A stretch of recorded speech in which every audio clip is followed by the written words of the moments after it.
I need a mother for my sons, and you need shelter. The wind cut through the Wyoming Valley like a blade the night Elizabeth Hartley lost everything.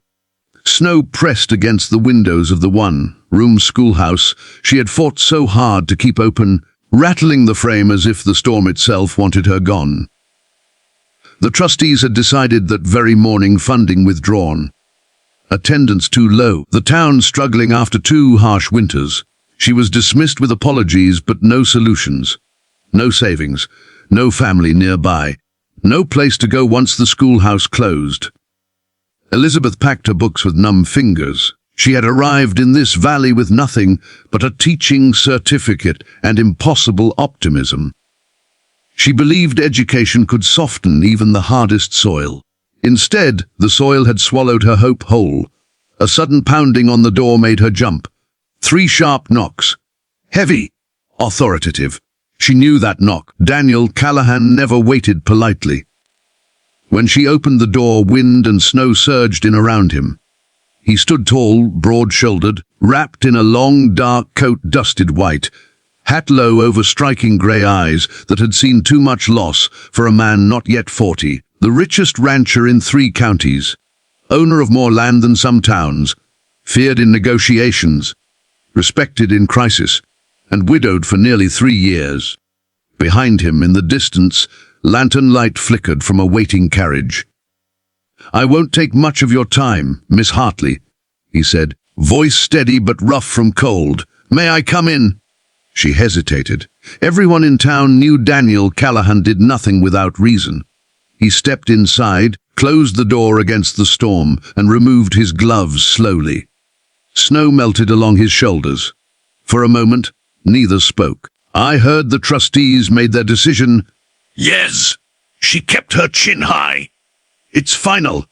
He looked around the room. Chalkboards, slates, tiny desks crafted by hand.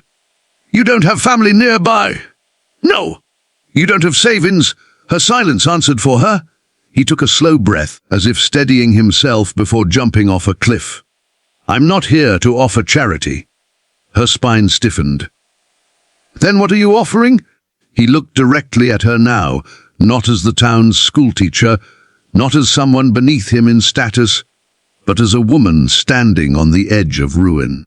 "I need a mother for my sons, and you need shelter." Silence slammed between them. "You cannot be serious!" "I have 2 boys," he continued evenly. "Thomas is 8, Samuel is 6. Since their mother died, they have become," his jaw tightened, wild, angry, silent when they shouldn't be, and violent when they shouldn't be. They need structure. They need kindness. They need someone who understands discipline without cruelty. "And you thought of me." "I've watched you with every child in this valley," he said. "You see them. Not just their behavior, you see what's beneath it." She swallowed. "This isn't romantic," he added. "This is practical. Marriage," she whispered, "is not practical. It can be." The storm howled outside. "You would have your own room, your own space, full authority over the household and children, financial security, protection, respect.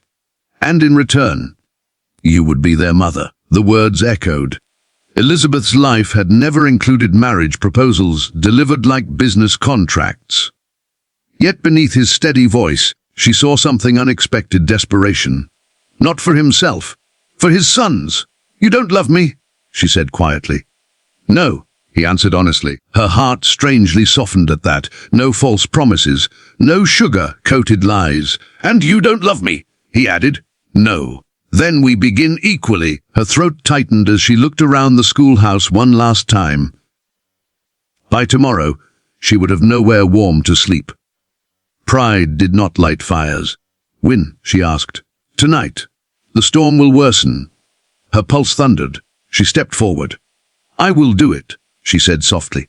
"But understand this, Mr. Callahan, I will not be ornamental. I will not be ignored. If I am to mother your sons, I will truly mother them." Something flickered in his eyes, surprise, perhaps even relief. "I would expect nothing less." And just like that, Elizabeth Hartley stepped into a marriage forged by necessity, unaware that the storm outside would be nothing compared to the storm waiting inside the Callahan household. Callahan Ranch stood like a fortress against the snow-covered plains. Massive, impressive, isolated. The boys were awake when they arrived. Thomas stood at the top of the staircase, already tall for 8, chin lifted in defiance. Samuel hid partially behind him, dark curls messy, eyes guarded. Daniel removed his coat. "Boys, this is Miss Hartley. She ain't our teacher." Thomas muttered. "No," Daniel replied. "She is your mother now." The word detonated. Samuel ran upstairs immediately. Thomas didn't move. "You can't just replace her," he said. "I'm not replacing anyone," Elizabeth answered gently. "Your mother is yours forever. I am simply here." Thomas studied her like she was an invading army. "You won't last." The challenge was clear. The first week proved him nearly right. Thomas refused lessons, broke a window during a tantrum, locked Samuel in the barn for crying too much. Samuel wet the bed twice and wouldn't speak to her at all. Servants watched quietly, clearly expecting her to quit. Daniel remained distant but observant. He never interfered, not once. On the 5th night, Elizabeth found Thomas sitting alone in the stable long after dark. You hate me? She said gently. He glared. You're not her. No, I am not. Silence. She sang to us, he whispered. Elizabeth's heart cracked open. What did she sing? He shrugged. Then perhaps, Elizabeth said softly, sitting beside him in the straw, you can teach me. That night, Thomas hummed through tears. Elizabeth memorized every note. The next evening, she sang it back to Samuel when thunder frightened him. The house shifted after that, not quickly, not easily, but slowly. She introduced morning reading hour, family dinners without servants, chores done together, consequences delivered calmly but firmly. When Thomas attempted another tantrum, she didn't shout. She handed him a shovel. We build strength through work, she said. Daniel watched from the doorway, astonished. By spring, laughter returned to rooms that had been silent for years. Samuel began calling her ma'am, instead of nothing at all. Thomas asked if she would attend his first riding competition. She did, proudly, but something deeper began shifting too. Daniel found himself lingering longer at dinner, listening more closely to her voice, noticing the way she pushed stray strands of hair behind her ear when reading. She was not ornamental. She was formidable, and that terrified him more than anything. Months passed. The valley whispered. Some said she married for money. Some said he married for convenience. No one understood the quiet transformation inside Callahan Ranch. One evening, after the boys had fallen asleep, Daniel found her in the library, reading by lamplight. You've changed this house, he said. She closed her book slowly. No, she corrected. The house wanted to live again. It simply needed permission. He stepped closer. You've changed me. The words seemed to surprise him as much as her.